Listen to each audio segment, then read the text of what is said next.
Irmãos, quero pedir para você abrir o livro de Hebreus, capítulo número 10. É o texto, irmãos, que a gente vai conversar sobre ele. Irmãos.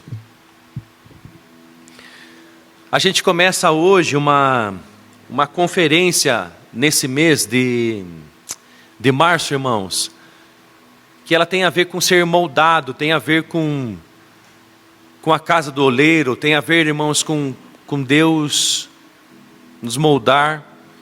Todo o Templo das Águias está fazendo essa conferência sobre a casa do oleiro, irmãos, aonde Deus manda o profeta, se não me engano é Jeremias, vai e desce até a casa do oleiro, e lá você vai entender coisas que eu quero te explicar. E então o profeta desce e ele dá uma olhada meio pela janela naquilo que o oleiro está fazendo, e o oleiro está mexendo, está fazendo um vaso naquela argila que ele está mexendo. E o vaso está ficando lindo, irmãos, mas chega em determinado momento que o oleiro ele desfaz todo aquele vaso que está quase pronto para secar, e ele faz tudo de novo. Talvez o oleiro encontrou uma imperfeição, encontrou uma rachadurinha, um galho, uma pedrinha, e ele resolveu, o oleiro, então desfazer tudo aquilo que ele havia feito e começar tudo de novo essa obra.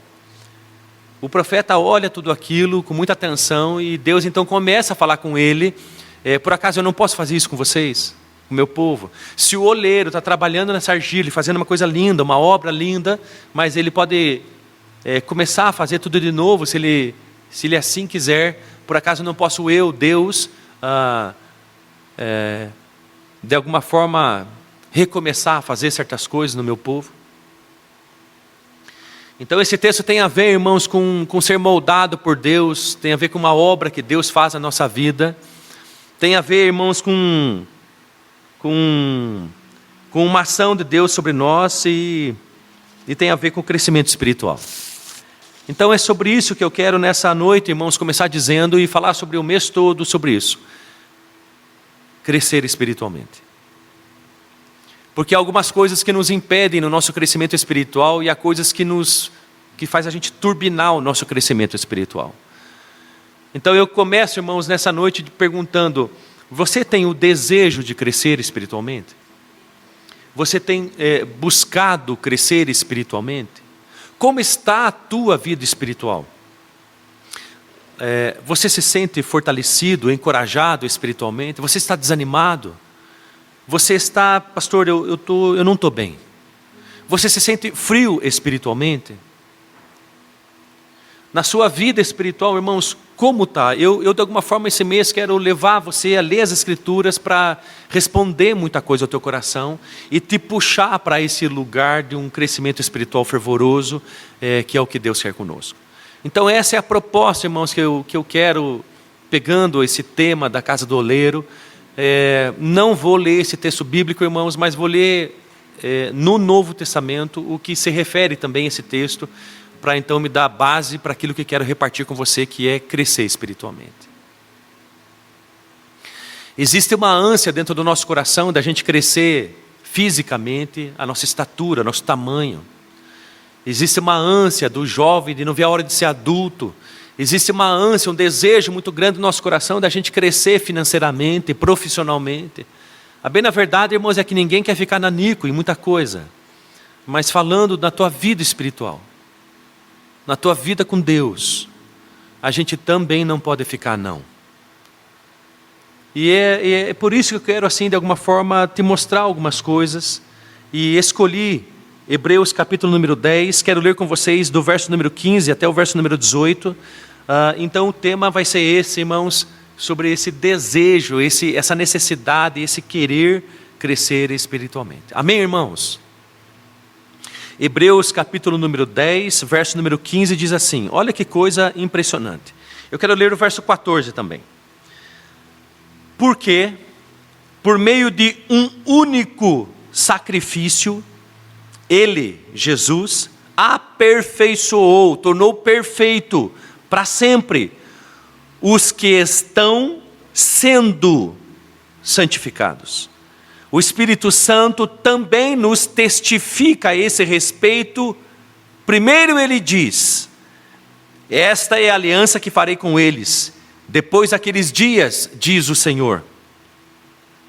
Porei as minhas leis em seu coração e escreverei em sua mente. E acrescenta ainda: dos seus pecados e perversidades ou iniquidades não me lembrarei mais. Onde esses pecados foram perdoados, não há mais necessidade de sacrifício por eles. Por eles. Vamos orar? Ah, Senhor, Deus único, Deus que não existe outro, Todo-Poderoso, onipresente e onisciente. Obrigado por estar aqui.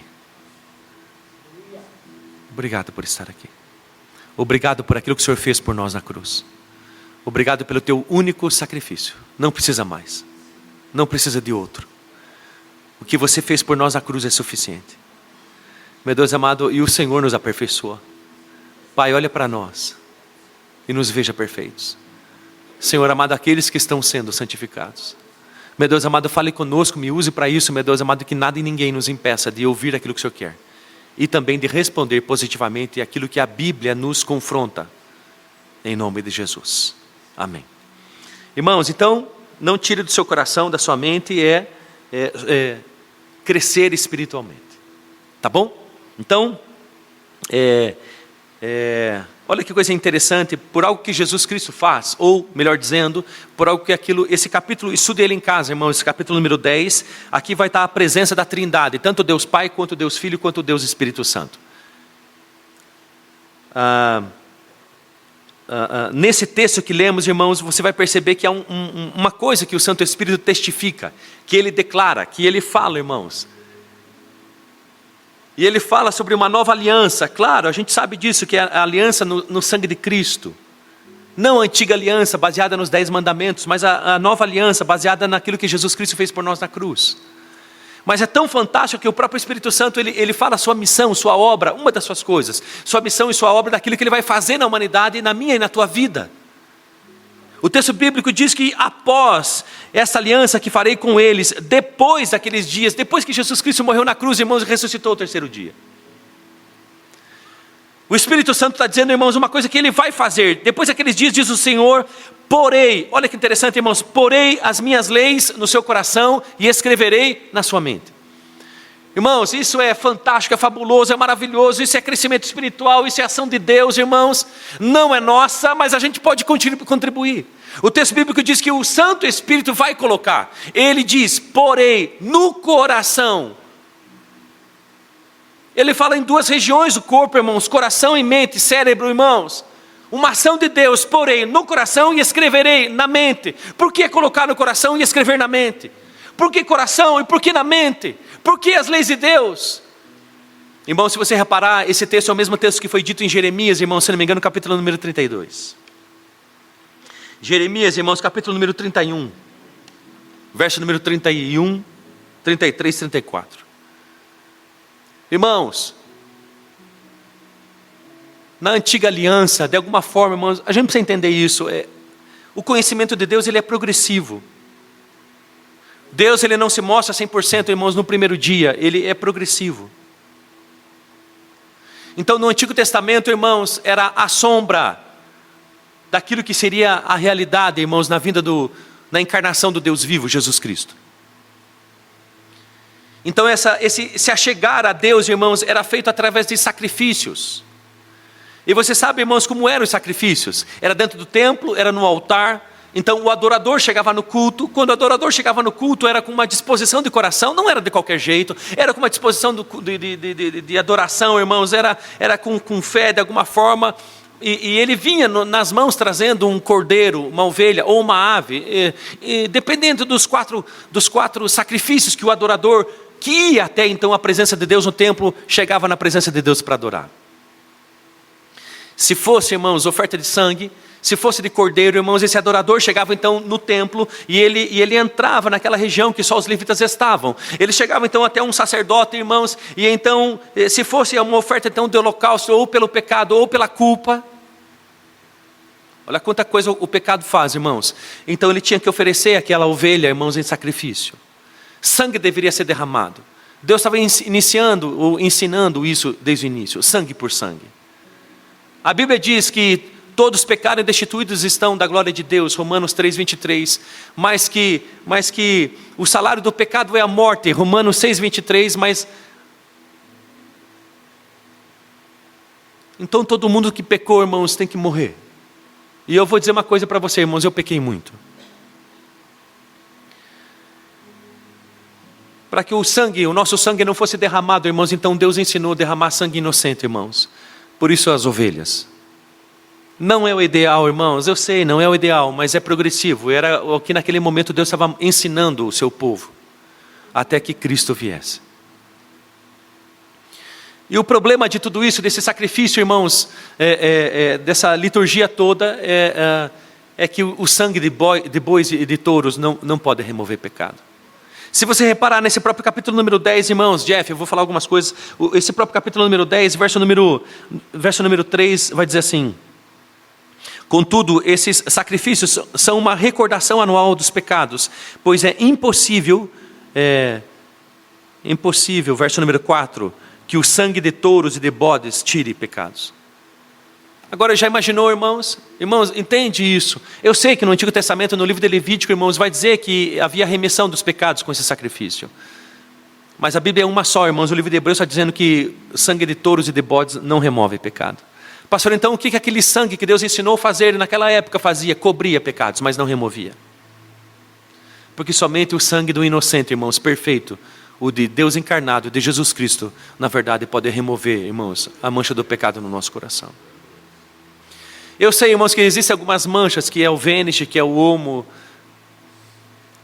mas a do pecado não é de touros e nem de ovelhas, é só o sangue de Deus. Mas então chegava o adorador, irmãos, no culto, e ele chegava com o seu sacrifício, com aquela ovelha, tinha que ser perfeito, porque senão não entrava. E diz a Bíblia, irmãos, que o adorador, ele vinha consciente, os pecados dele, irmãos, seriam colocados sobre aquele animal. Ele colocava a mão sobre a cabeça daquela ovelha, irmãos, e ele dizia: os meus pecados estão sendo colocados sobre você. E então o sacerdote, ele degolava aquele animal, irmãos, e sangue era derramado. Um sangue de um animal, um sangue de um inocente, irmãos. Agora, e aí aspergia aquele sangue, irmãos, sobre o altar, e aí aquela ovelha era sacrificada, irmãos, era no fogo, como se fosse uma espécie de uma churrasqueira, irmãos, e aquela fumaça subia, e aquilo que chegava às narinas de Deus.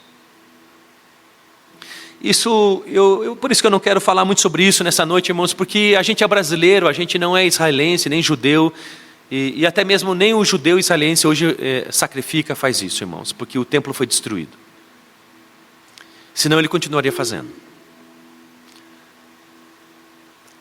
E continua fazendo porque há uma venda nos olhos, cegando o judeu, porque não vê em Jesus Cristo o Deus vivo.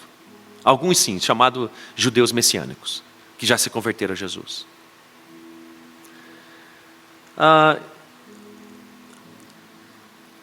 Pensa como ficava o coração do adorador. Ele colocava a mão sobre aquele animal, irmãos, o sangue do inocente era derramado e ele ia embora. Mas a culpa pelo pecado, irmãos, permanecia ainda naquele homem, naquela mulher. A consciência do pecado permanecia, irmãos. Você já imaginou que facilidade você colocar a mão na cabeça de um animal? Opa, passa tudo. Tudo de mal, vai! Já imaginou, irmãos? Mas essa era a liturgia. É isso que Deus havia ensinado para se fazer. E a gente precisa entender por que isso, irmãos. Isso é uma coisa muito séria. Se muito é falado que Deus nos ama, se muito é falado que Deus tem um plano na nossa vida, que Deus tem um desejo de transformar a nossa casa, que Deus quer restaurar o que está quebrado, e isso não é mentira, isso é a completa verdade. Ou aliás, isso é verdade, mas não é a completa verdade. Deus nos ama, quer mudar nossa história, quer mudar nossa vida, quer nos sarar, quer nos curar, quer nos transformar, quer sim, irmãos. Mas antes a gente precisa entender que Deus nos odeia. Antes a gente precisa entender que a ira de Deus, irmãos, ela está fervendo para todo e quanto qualquer pecador. Isso parece um pouco estranho, mas é bem a verdade. Jesus Cristo falou mais do inferno do que do céu. E Deus fica irado, irmãos, contra toda e qualquer injustiça, todo e qualquer pecado. Por quê, meus amores? Porque quando nós pecamos, irmãos, nós pecamos contra alguém. É isso que faz o pecado uma coisa muito profunda.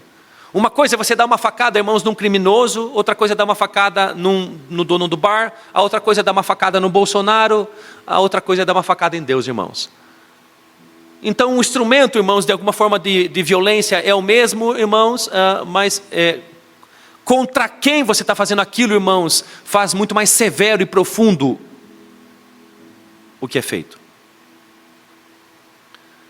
Então quando nós pecamos, irmãos, nós estamos pecando contra, ainda que a gente às vezes pratique uma injustiça contra uma criança, contra o cônjuge, contra o vizinho, contra as americanas que a gente não pagou. Irmãos, ainda quando a gente peca contra na forma horizontal, todo pecado é da forma vertical. Ainda que seja contra uma pessoa, é no final das contas contra Deus. É por isso que quando Davi, ele botou o olho em Betseba, irmãos, e ele adulterou com ela, ele a possuiu, irmãos, ele mandou matar o marido, ele mentiu para o general, irmãos, ou forçou o general do exército a fazer uma coisa indevida, ele pecou contra o povo de Israel.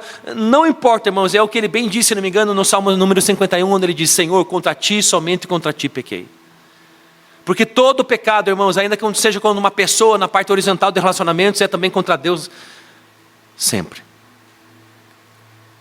Então quando pecamos contra Ele, irmãos, eu quero que você entenda uma coisa, Ele é santo, santo, santo, irmãos, a sua santidade exige que justiça seja feita, e por isso que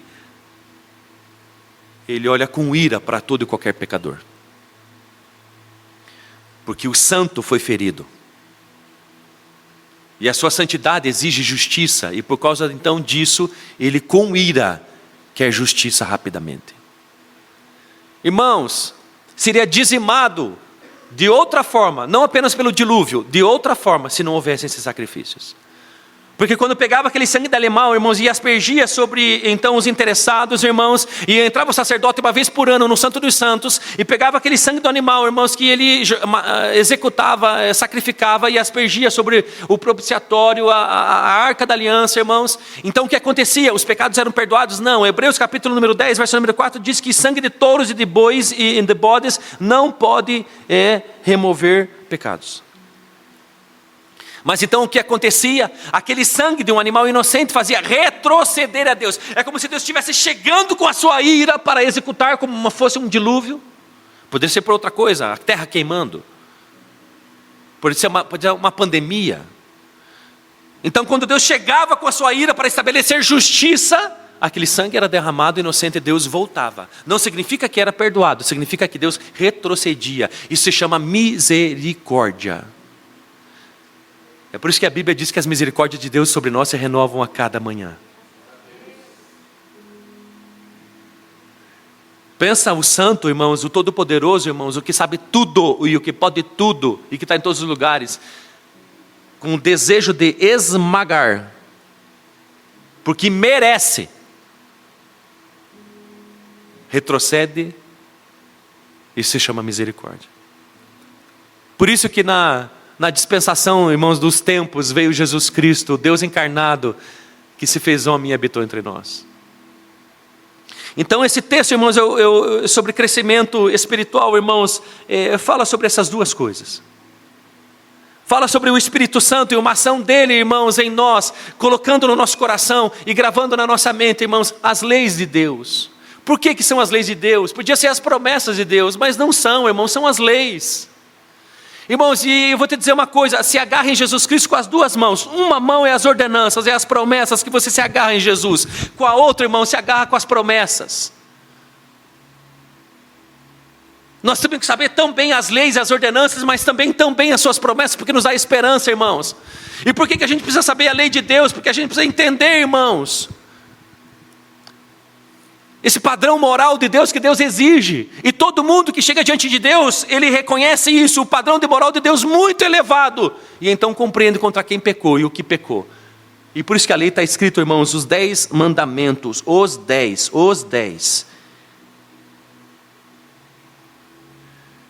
Não terá outros deuses além de mim. E às vezes tem outras coisas que tem o nosso coração. Não falará o nome do Senhor em vão. E às vezes a gente está brigando em família, a gente está falando o nome, meu Deus, seu Zeca, por que você fez isso? A gente está dizendo o nome dele, numa briga de casamento. Não terá para si imagens de escultura. Ah, pastor, eu não tenho. Mas a idolatria não tem a ver só com imagens que a gente faz e coloca dentro de casa. Tem a ver com qualquer outra coisa que assume o centro do nosso coração. Pode ser um filho, pode ser o sucesso. Honra pai e mãe. Tem a ver com autoridade, não somente com pai e mãe, porque se a gente não... não quero entrar nesses pontos, irmãos.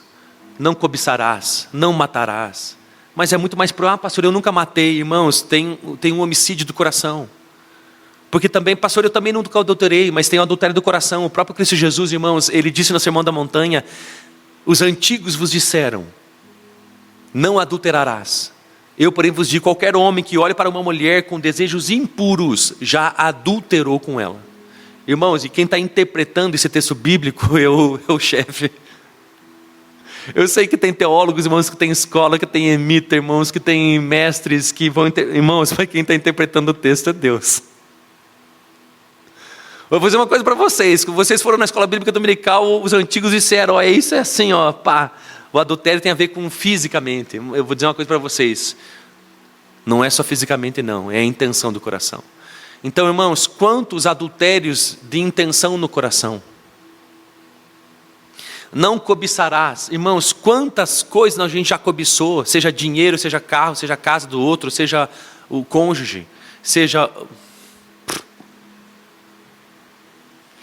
O próprio Sermão da Montanha, meus amores, vai dizer sobre homicídio. Os antigos disseram, não matarás. Poxa, então estou tranquilo, não matar. Irmãos, olha o que o Deus disse interpretando o texto. Vocês ouviram dos antigos, não matarás. Eu, porém, vos digo, qualquer que chamar alguém de louco, está correndo o risco de ir para o inferno.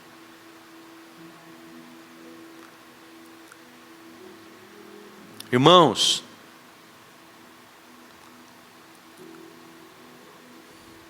eu vou dizer uma coisa para vocês, irmãos. Quando a gente for falar de Jesus Cristo para alguém, a gente sim tem que falar que Jesus ama as pessoas, mas a gente precisa mostrar para essas pessoas que elas são pecadoras, senão elas não vão perceber a necessidade de serem salvas. Esse negócio que a gente vive só de amorzinho, Deus te ama, vai mudar a tua vida, vai mudar a tua história, tem um plano na tua vida, você vai ser um missionário no mundo, irmãos, para. A gente precisa mostrar os 10 mandamentos para todas as pessoas e fazer elas entenderem que descumpriram isso. Irmãos, e o descumprimento da lei moral de Deus, irmãos, tem sentença, e a sentença é morte eterna. É um lugar que a gente chama de inferno.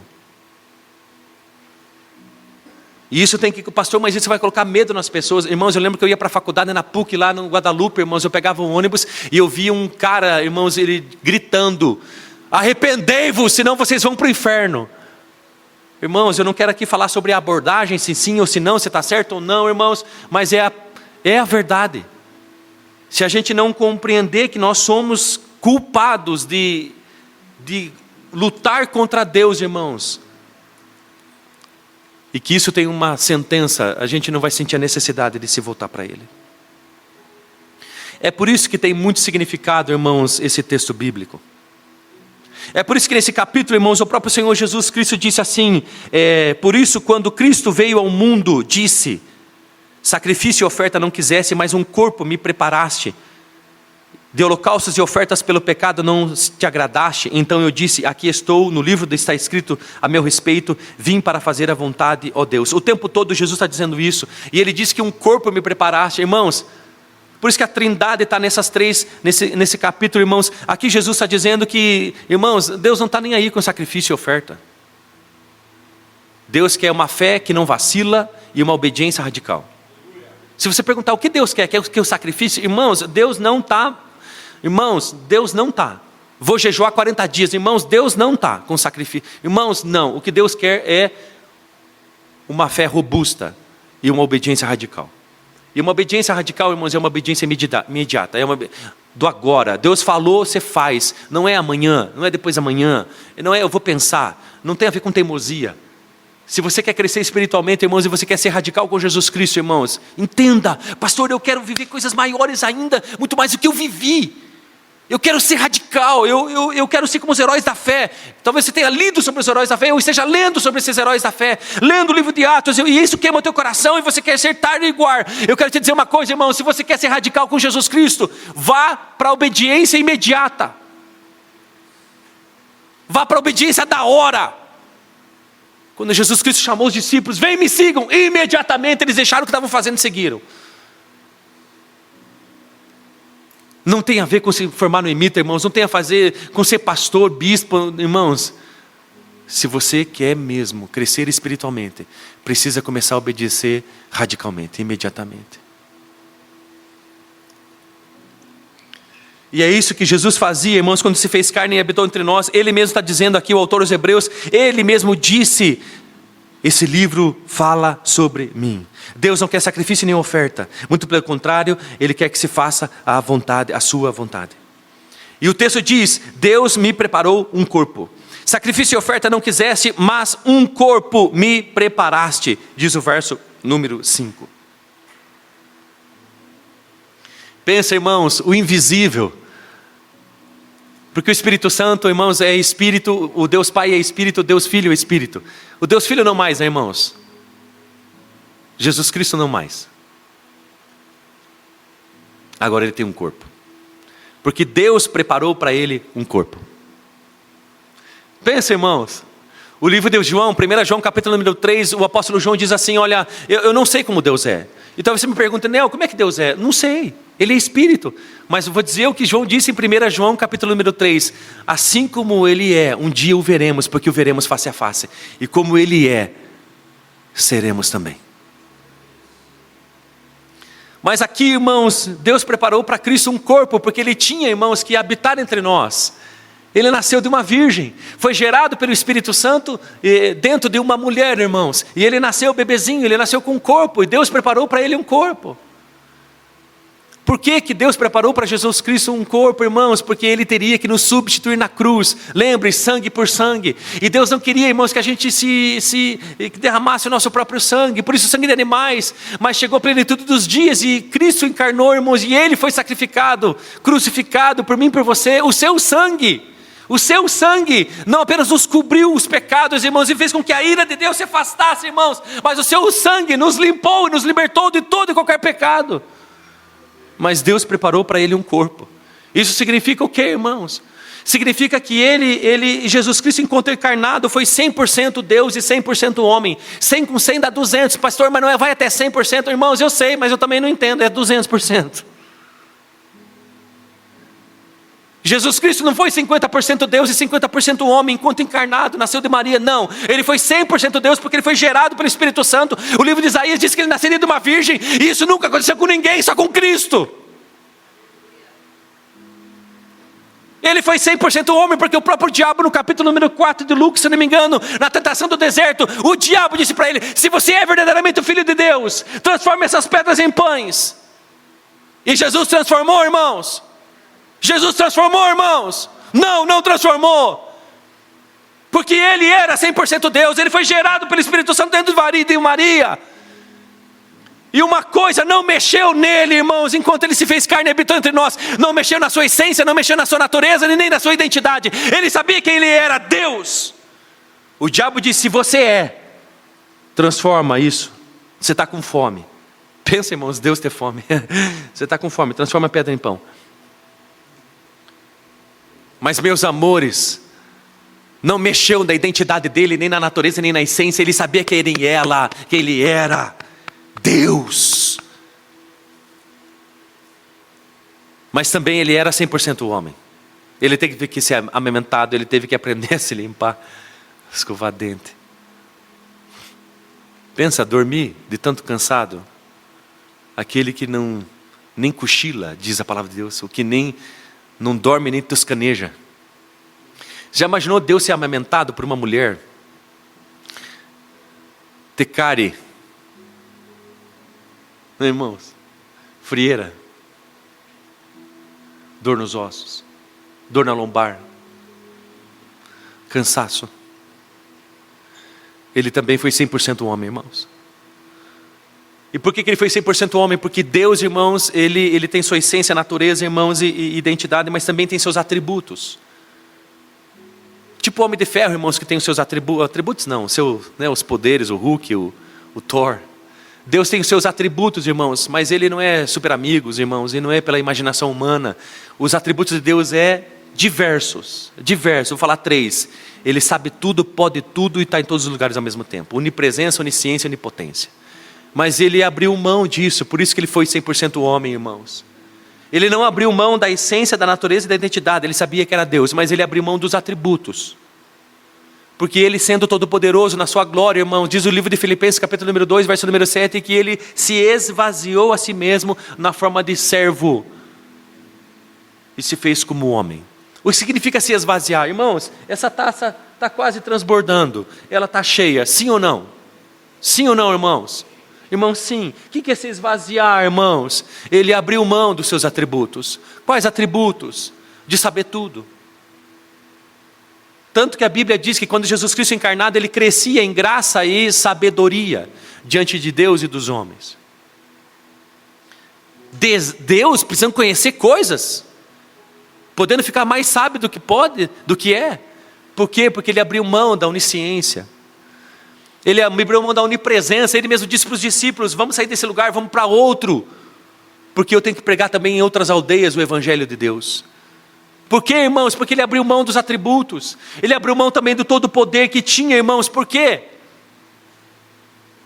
Porque Ele foi ungido por Deus, pelo Espírito Santo, para curar os doentes e fazer todo bem. Ele abriu mão dos atributos, por isso que Ele era 100% Deus e 100% homem. Por isso que Ele está dizendo aqui que um corpo me deste. Você entende a necessidade disso? Você entende a gravidade do pecado? Pastor, por que você está dizendo isso? Irmãos, volta para o início do texto. Depois desses dias que Jesus Cristo encarnado, morreu por nós na cruz, ressuscitou ao terceiro dia, foi levado às alturas e hoje está à destra de Deus. E em breve voltará. O Espírito Santo vai fazer algo na nossa vida, irmãos, que é colocar no nosso coração e escrever na nossa mente. E dos nossos pecados não vai se lembrar mais. Você entende porque Deus teve que deixar sua glória, irmãos, e se fazer homem? A gravidade dos nossos pecados. E falando sobre crescimento espiritual, irmãos, se tem uma coisa que nos atrapalha a gente de crescer espiritualmente, são os nossos pecados. Sabe por que a gente se sente às vezes mal, ruim? Pastor, eu não estou bem espiritualmente. Eu estou morno, eu estou frio, pastor, eu não sei, eu não estou legal. Faz dias, faz tempo que eu não jejuo, eu não tenho lido a Bíblia. Eu tenho orado tão pouco. Eu não tenho falado de Jesus. Eu levanto de manhã, parece que a alegria da presença de Deus eu perdi. Irmão, sabe por que a gente apanha tanto na vida espiritual e não cresce? Por causa do pecado. E o pecado é tão terrível, irmãos, que Deus teve que deixar sua glória e habitar entre nós. Irmãos, eu quero que você escute uma coisa de Kevin Young, que eu peguei aqui, irmãos, sobre o pecado. Irmãos, o pecado é aquela coisa terrível e hedionda que nós fazemos contra Deus. O pecado, irmãos, é a nossa revolta contra aquele que é o Criador de todas as coisas. O pecado, irmãos, é a nossa oposição àquele que é santo, santo, santo. Pecado é o que diz o livro de 1 João, capítulo número 3, é a transgressão da lei. Pecado é a violação da lei. É isso que eu estou dizendo para você o tempo todo. O pecado, ele tem 1000 faces, 1000 caras. Eu lembro na minha adolescência que eu assisti um filme chamado As 1000 Faces do Dr. Law. O pecado, irmãos, ele tem as suas 1000 caras, suas 1000 faces. E Kevin Young diz assim: o pecado é a violação das estipulações legais dadas por Moisés, que são os 10 mandamentos, as quais Israel professou lealdade. Isso é uma verdade. Disse que ia cumprir tudo, não cumpriu. Mas o pecado também é cada um fazendo o que bem entende, conforme Juízes 21, 25. O pecado é a estupidez de abandonar a Deus e de se satisfazer com as cisternas rachadas, como diz Jeremias 2,13. O pecado é o colapso da paz e o triste triunfo do mal sobre o bem. O pecado é aquilo que diz a literatura do livro de Provérbios, o livro da sabedoria, que frequentemente descreve o pecado como tolice e vaidade. O pecado, em Reis e Crônicas, o pecado é esquecer-se de Deus e decidir não se humilhar diante dele. Nos escritos dos profetas, o pecado é muitas vezes a hipocrisia. Em outras partes do Antigo Testamento, o pecado se manifesta como injustiça explícita ou obediência superficial. Por exemplo, rasgar as vestes em vez de rasgar o coração. Em outras menções, representa não amar a Deus de todo o coração, nem o próximo como a si mesmo. O pecado é um vilão de 1000 faces.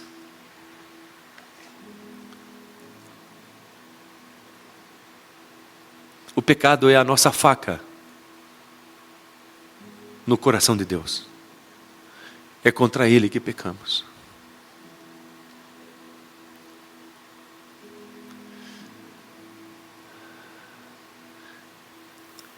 Esse capítulo número 10 vai dizer que existem pessoas que se sentem culpadas pelo pecado. Tem algum pecado que você se sente culpado? Que você tem insônia? Que você acorda pensando nele? Tem algum pecado que a tua consciência te acusa, que parece que você convive com ele? Quando Jesus Cristo morreu por nós na cruz, irmãos, lembre-se disso. Ele morreu por nós na cruz, irmãos. Quando Ele ressuscitou, Ele venceu a morte. Mas quando Ele morreu, Ele venceu o pecado. Porque no corpo de homem, 100% Deus, irmãos, Ele nos substituiu. Ele venceu o diabo. Ele aplacou a ira de Deus. Ele satisfez a justiça de Deus, a sua santidade. Sangue foi derramado, sangue por sangue. O sangue dele pelo nosso. E isso agradou a Deus. Há tanto que agradou, irmãos, que diz o texto bíblico ali, verso 14, porque por meio de um único sacrifício, Ele aperfeiçoou para sempre os que estão sendo santificados. O que Jesus venceu por nós na cruz, irmãos? Ele venceu o poder que o pecado... Irmãos, pensa você amarrado ao pecado. Pense você, irmãos, eu já conheci pessoas que... Quem nunca mentiu? Mas eu já conheci uma pessoa mentirosa, irmãos, que tudo mentia. Eu não sei porque ele fazia isso. Eu não sei porque ele mentia tanto. Ele mentia sobre tudo. Sobre onde passou o final de semana, sobre quanto tinha na conta corrente, sobre o que aconteceu. Irmão, ele mentia de tudo. Mas não é porque mentiu muito que é mentiroso, irmãos. Mentiu uma vez só é mentiroso. Roubou uma vez só é ladrão. Mas, irmão, Jesus, quando morreu por nós na cruz, Ele nos libertou do poder do pecado, do poder da fofoca, do poder da vaidade, do poder da arrogância, da soberba, da presunção, de se sentir superior aos outros, do poder da teimosia, de tudo do meu jeito, do poder da imoralidade sexual, da prostituição, da pornografia, da glutonaria, das brigas e contendas, de invejas e ciúmes. Irmãos, só alguém que sabe, irmãos, o que é costumeiramente cair nessas coisas, sabe o que é estar escravo a algo. Só alguém que tem um vício, irmão, seja de maconha, de cigarro, de pinga, irmãos, da imoralidade, de pornografia, de cocaína, irmão, só alguém que tem, que sabe que não consegue. Jesus Cristo, quando morreu por nós na cruz, irmãos, Ele destruiu esse poder do pecado sobre os que creem. Mas não destruiu apenas o poder do pecado, Ele destruiu a presença do pecado, porque a gente estava envolto no pecado. A gente andava como segurança, como escolta, irmãos, no pecado. Deus destruiu não apenas a presença do pecado em nós, irmãos, mas também o prazer no pecado.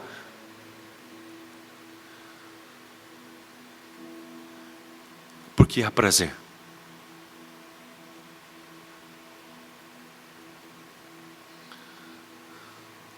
Pastor, eu ainda tenho tido prazer no pecado. Volte-se para Jesus Cristo. Eu gosto tanto quando a gente se reúne com os amigos e a gente fala dos outros. E a gente fofoca.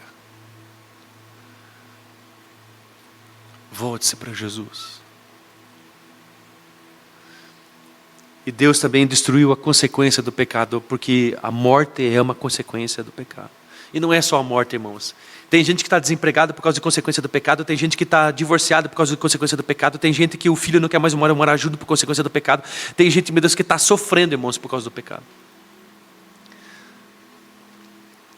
Irmãos, por isso que quando eu leio esse tipo de texto, irmãos, porque por meio de um único sacrifício, Ele aperfeiçoou para sempre os que estão sendo santificados. Isso dá uma alegria tão grande no meu coração, irmãos, e tem que dar na sua, irmãos. Deus se sacrificou por nós. Ele é o sacrifício perfeito, único, irmãos. E o texto bíblico diz, irmãos, que Ele se sacrificou e Ele aperfeiçoou para sempre as nossas vidas. Sabe o que significa isso, irmãos? Na antiga aliança, irmãos, quando fazia o sacrifício daquele inocente animal que era derramado, irmãos, o seu sangue não removia pecado, só encobria. Então, o pecado continuava ali, irmãos, encobria, mas Deus se afastava pela sua misericórdia, porque o sangue foi derramado de um inocente.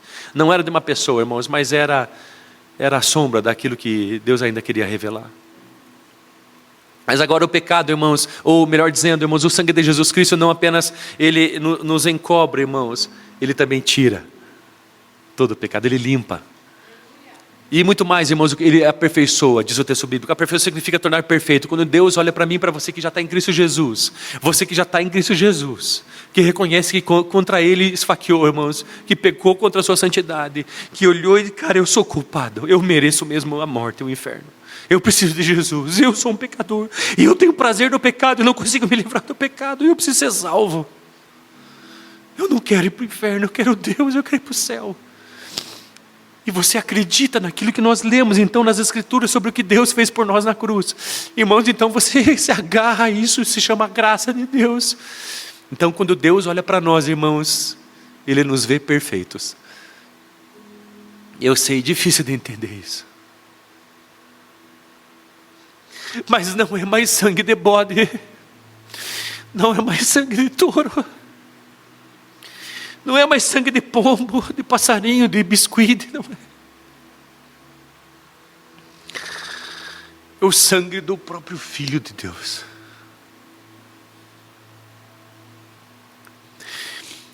Por isso que todo aquele que crê em Jesus Cristo, o seu sangue o cobre, e quando Deus olha para nós, Ele vê perfeição.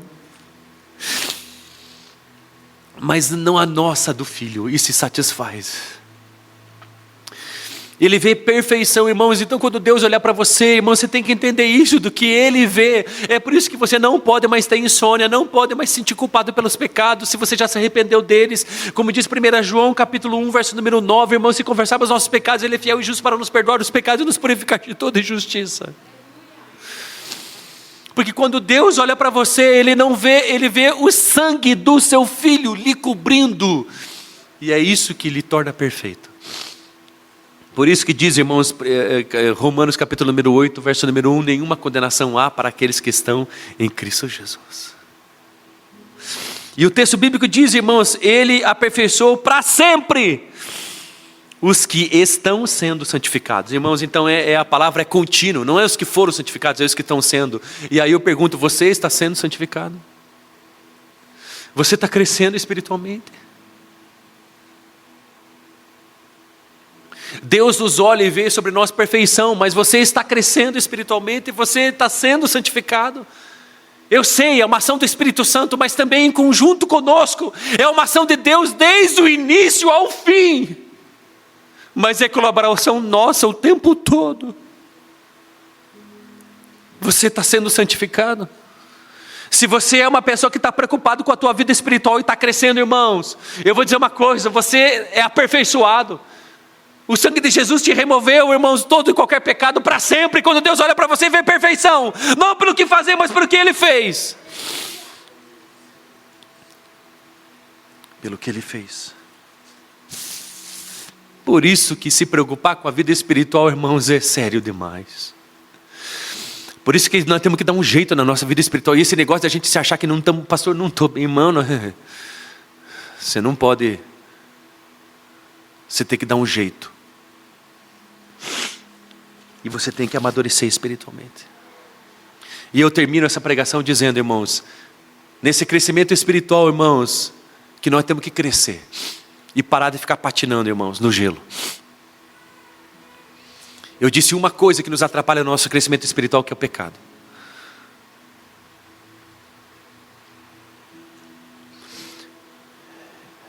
Deus te vê perfeito. Com o pecado, só tome o cuidado de uma coisa. É o que diz ali o verso número 26. Se continuarmos a pecar deliberadamente. Se continuarmos a pecar deliberadamente. Nós só não podemos pecar deliberadamente, irmãos. Irmãos, a gente tem a natureza do pecado porque herdamos de Adão, irmãos. Mas o pecado se manifesta na nossa vida através dos nossos pensamentos, da nossa boca e das nossas ações. E o pecado gerado leva à morte, como diz Tiago, capítulo número 1.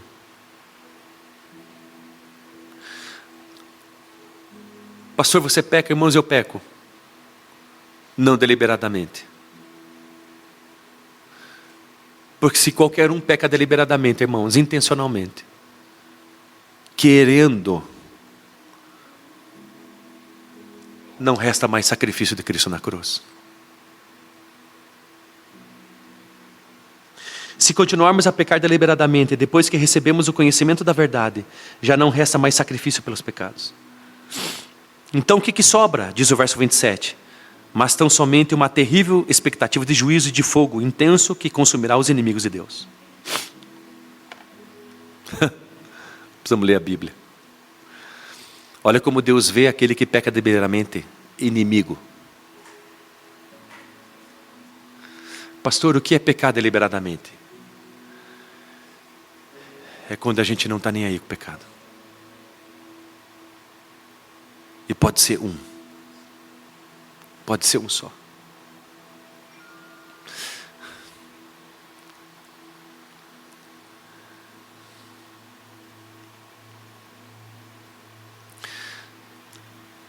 Na minha juventude, tinha um irmão da igreja. E a gente conversava sobre coisas de homens. Eu nunca vou esquecer o que ele me disse. Porque ele pecava deliberadamente. Ia para a igreja mais de 3 vezes na semana. Gustavo conhece ele. E ele dizia assim para mim, Nel, eu para me aliviar, de vez em quando, no banheiro, eu faço coisas erradas.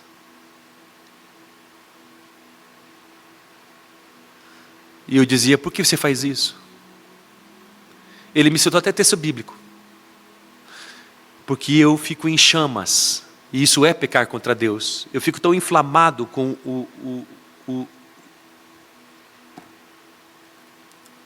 do desejo pelo pecado, que eu preciso ir me aliviar, e aquilo acalma. Eu estou falando de uma pessoa que tomava Santa Ceia, que vinha para a igreja com Bíblia, que nos domingos colocava terno, que tinha feito ermita, que era obreiro, mas que pecava contra Deus deliberadamente.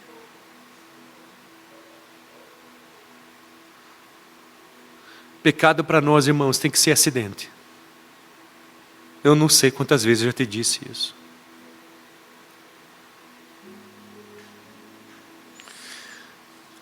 E eu termino essa pregação falando sobre um outro ponto bem simples que eu já disse, mas agora eu quero explicar. Crescimento espiritual, irmãos, Deus quer de mim e de você. E talvez você tenha se enchido tanto das coisas de Deus, irmãos, mas o tanque está furado. Esse furo se chama pecado. Nós precisamos começar a resolver isso.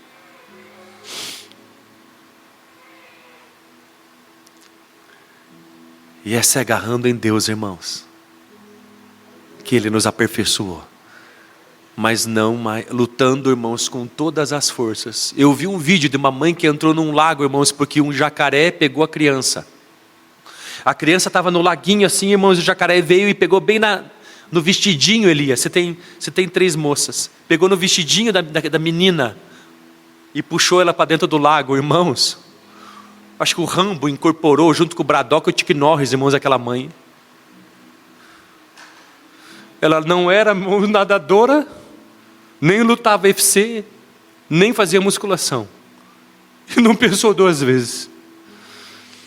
Ela mergulhou num terreno hostil para lutar contra alguém muito mais forte que ela. Ela mergulhou na praia do jacaré, dentro da água, onde ela tinha dificuldade para respirar, o jacaré não, para tirar a filha. E ela tirou a filha. Você precisa entender contra quem nós pecamos, e que o pecado é terrível, e você não pode pensar duas vezes. Eu e você precisamos ir para a porrada contra o pecado. E não importa se eu vou sair só com o braço, não importa, irmão, não importa se eu vou ter que arrancar o meu olho ou a minha mão, como diz o livro de Mateus, capítulo número 5. Não tem a ver com decepar, tá, irmãos? Vou falar sobre isso domingo que vem. Mas eu termino dizendo: essa é a aliança que farei com eles depois daqueles dias, diz o Senhor. Porei as minhas leis em seu coração e escreverei em sua mente. Cresça espiritualmente. Não atrapalha, deixa o Espírito Santo colocar as leis de Deus no seu coração e escrever na mente. Por que esses dois lugares? Porque a mente tem a ver com saber, com conhecer. É chegado o tempo da gente saber e conhecer a vontade de Deus. Pare de ficar fazendo aqueles exemplos da Bíblia, irmãos, que são exceções, onde as pessoas fazem prova com Deus. Se isso estiver molhado amanhã de manhã, é porque é a tua vontade. Se estiver seco, é porque... Pare, irmãos. É chegado o tempo, depois desses dias, que Jesus Cristo morreu por nós na cruz, ressuscitou ao terceiro dia, irmãos, onde o Espírito Santo dentro de nós, irmãos, Ele vai escrever na nossa mente as leis de Deus, e a gente vai saber a vontade de Deus antes que Ele fale. É isso que significa o Espírito Santo escrever as suas leis na nossa mente. Nós vamos saber antes que Ele diga. Nós vamos parar daquele negócio, irmãos, que nós estamos andando na rua, de um lado da rua, e do outro lado uma pessoa que a gente tem certeza que não conhece Jesus Cristo, e a gente fica pensando: Deus, é da tua vontade que eu atravesse a rua e vá falar de Jesus. Irmão, não vai ter mais isso. Porque nós vamos saber qual a vontade de Deus, e nós vamos sair fazendo. Nós vamos parar de perguntar um monte de coisa, que a gente continua perguntando até hoje, se é a vontade de Deus. Isso não é uma coisa por osmose, irmãos, que a gente deita dizendo: Deus, se escreve na minha mente, quero acordar de manhã com tudo, então enciclopédia bíblica. Não, irmãos, é uma ação de Deus sim, que escreve na nossa mente sim, mas a gente precisa ler Bíblia. O tempo todo é ação sobrenatural de Deus e cooperação humana. Precisamos entender as Escrituras de uma vez por todas. Por quê? Para tal ponto encharcado disso, irmãos, que... Lembra Elias, quando o pai, né? Junto com o pai, convidado, visitante em casa, o pai não sabia o que fazer. Lembra, irmãos? Não vai precisar mais Deus fazer assim, Camila, com a gente, porque nós vamos saber o que Ele quer, porque está escrito na nossa cabeça, e nós vamos sair fazendo. E não só sair fazendo porque sabemos o que Deus quer, irmãos, nós vamos sair fazendo porque Deus também vai colocar suas leis no nosso coração. Aqui tem a ver com saber e conhecer. Nós vamos sair fazendo porque a gente sabe o que Ele quer. Mas aqui tem a ver com desejo. Não é cognitivo aqui. Cognitivo é aqui. Aqui que é saber e conhecer. Aqui é desejo. Nós vamos saber, nós vamos fazer a vontade de Deus não apenas porque conhecemos, porque queremos, porque desejamos, porque queima no nosso coração. Você entende aonde que Deus, você entende o que é crescimento espiritual? Você entende para aquilo que Deus está te chamando para crescer espiritualmente? Para saber o que Ele quer antes que Ele fale. E que seja o maior desejo da tua vida, a vontade de Deus. Você que já aceitou Jesus Cristo como teu Senhor e Salvador, você que ainda não fez isso, faça o mais rápido possível. E você não precisa que eu faça apelo. Você precisa só se arrepender genuinamente. Você que já aceitou Jesus Cristo como teu Senhor e Salvador, eu vou te dizer uma coisa: você o Espírito Santo começou a habitar na tua vida desde o primeiro milésimo de segundo, que você reconheceu que é culpado, que é pecador, que precisa do Salvador, que é Jesus Cristo, que não tem outro. O Espírito Santo foi habitar dentro de você. Talvez você não tenha nem compreensão disso e consciência desse habitar do Santo Espírito dentro de si. Não importa. Ele está ali, habitando e de alguma forma influenciando você. Mas crescimento espiritual não é só isso. Crescimento espiritual não é saber que o Espírito Santo habita dentro de mim, de alguma forma me influencia, me chama por causa de oração, me incentiva a ler a Bíblia, coloca uma coisa ou outra, um desejo ou outro de vir para a igreja, de falar de Jesus por causa da rua. Crescimento espiritual, irmãos, é ter o governo, é outro patamar. Não é só a habitação de Deus em mim, é o governo. Você precisa crescer espiritualmente e desejar o governo do Santo Espírito dentro da tua vida.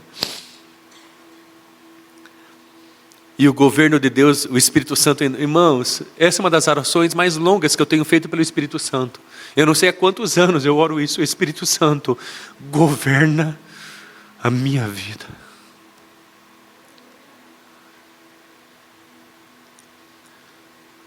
Irmãos, pastor, e o que é o governo do Espírito Santo? É isso que diz ali, irmãos. Eu colocarei no coração e escreverei na mente. O governo do Espírito Santo na nossa vida é fácil, irmãos.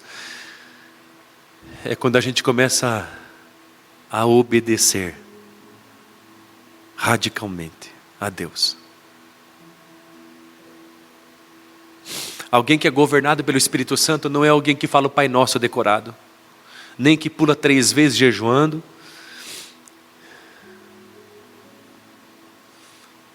Alguém que é governado pelo Espírito Santo é porque tem prazer na vontade de Deus, e porque tem prazer na vontade dela, porque sabe, obedece. É por isso que Jesus diz, quando Senhor, você me deu um corpo, e eu sei o que você quer, você não quer sacrifício nem oferta, você quer obediência.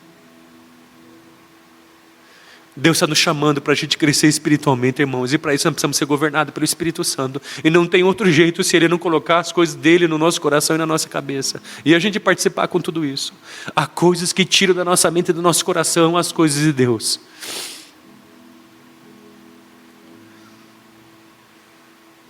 Fique de pé, por favor.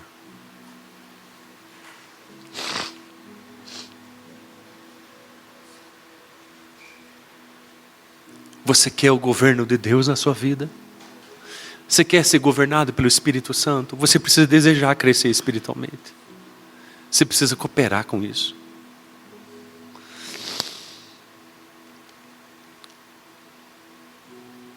Não tem a ver com ser fleumático, sanguíneo, colérico, melancólico, irmãos. Não tem a ver com ser funcionário público. Não tem a ver com ser vereador, pastor, novo convertido.